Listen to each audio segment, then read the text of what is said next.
চৌধুরী নাফিস শারাফাত, বাড়ি তার গোপালগঞ্জ। সাবেক প্রধানমন্ত্রী শেখ হাসিনাকে ডাকতেন ফুপু, সাবেক আইজিপি বেনজির আহমেদকে কাজিন এবং সাবেক অর্থমন্ত্রী আফম মোস্তফা কামালকে ডাকতেন চাচা। এছাড়াও শেখ হাসিনার উপদেষ্টা সালমান এফ রহমান, সাবেক স্বরাষ্ট্রমন্ত্রী মহিউদ্দিন খান আলমগীর, বাংলাদেশ ব্যাংকের সাবেক গভর্নর আব্দুর রউফ তালুকদার, এদের সাথে তার ছিল দহরম মহরম সম্পর্ক। এসব ব্যবহার করে আওয়ামী লীগের ১৫ বছরের শাসনামলে বিপুল অবৈধ সম্পদ গড়েছেন চৌধুরী নাফিস শারাফাত। ব্যাংক ও শেয়ার বাজার থেকে ৮৮৭ কোটি টাকা আত্মসাতের অভিযোগে পদ্মা ব্যাংকের সাবেক চেয়ারম্যান চৌধুরী নাফিস শারাফাত ও তার পরিবারের সদস্যদের মোট ৭৪টি ব্যাংক অ্যাকাউন্ট জব্দের নির্দেশ দিয়েছেন আদালত।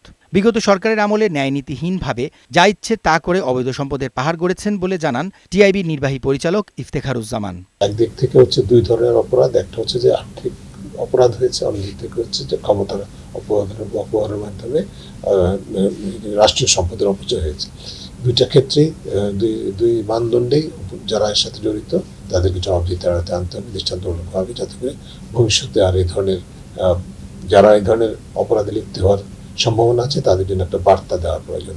সাবেক স্বরাষ্ট্রমন্ত্রী মহিউদ্দিন খান আলমগীরের ফার্মার্স ব্যাংক বাগানোর পর ওই সময় গোয়েন্দা সংস্থার সহযোগিতা নিয়ে তিনি সাউথ ইস্ট ব্যাংকও কবজা করার চেষ্টা করেন। নিজের স্ত্রী আঞ্জুমানারা শাহিদকে বানিয়ে ফেলেন ব্যাংকের পরিচালক। ছেলে চৌধুরী রাহিব শারাফাতকে ব্যাংকের পরিচালক বানানোর চেষ্টা করেন, তবে তার বয়স খুব কম হওয়ায় সে চেষ্টা ভেস্তে যায়।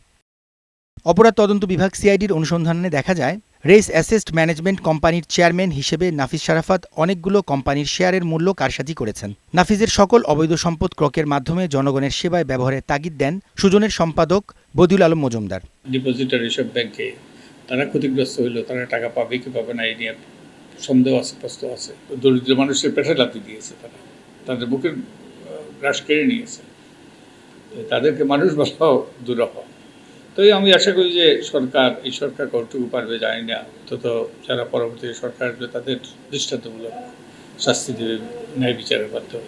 নাফিস যেসব প্রতিষ্ঠানের আংশিক মালিকানা বাগিয়েছেন সেগুলোর মধ্যে হচ্ছে Padma bank, south east bank, Canadian university of Bangladesh, unique মেঘনাঘাট পাওয়ার লিমিটেড, দৈনিক বাংলা সংবাদপত্র সহ আরও অনেক কিছু।